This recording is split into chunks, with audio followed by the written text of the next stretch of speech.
હાલ બાળકોને મોબાઈલ દેનારા વાલીઓ માટે એક દુઃખદ સમાચાર સામે આવી રહ્યા છે।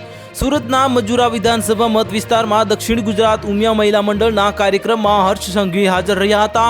તેમજ આ કાર્યક્રમમાં હર્ષ સંઘવીએ મહિલાઓ સાથે વાતચીત કરી હતી તેમજ સ્વચ્છતામાં મહિલાઓ કેવી રીતે પોતાનું યોગદાન આપી શકે તે માટે મહિલાઓને સમજાવ્યા હતા।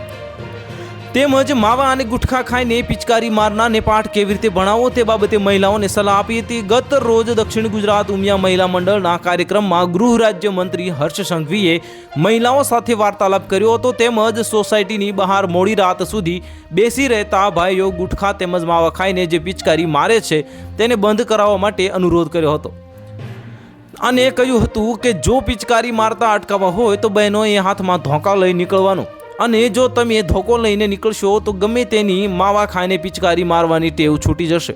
તેમજ હર્ષ સંઘવીએ આવું કહેવાના જે ફાયદા પણ કહ્યા હતા। જો પિચકારી મારવાની બંધ થશે તો ગંદકી દૂર થશે તેમજ બીમારીઓથી પણ બચી શકાશે અને રાત્રે મોડે સુધી બહાર બેસવાની આદત પણ છૂટી જશે। તેમજ આજકાલ બાળકોને મોબાઈલની ટેવને લઈને પણ હર્ષ સંઘવીએ કહ્યું હતું કે આજની યુવા પેઢીમાં મોબાઈલની લત વધી ગઈ છે તેમજ મોબાઈલનું દૂષણ અટકાવવા માટે વાલીઓને અપીલ કરી હતી। તો હાલ માટે આટલું જ, મળીશું નવી અપડેટ સાથે। જો તમને અમારા વિડીયો પસંદ આવતા હોય તો વિડીયોને લાઇક કરી દેજો, ચેનલને સબસ્ક્રાઇબ કરી બાજુમાં આવેલા બેલ આઇકનને દબાવી દો જેથી તમને આવા સમાચારની અપડેટ મળતી રહે।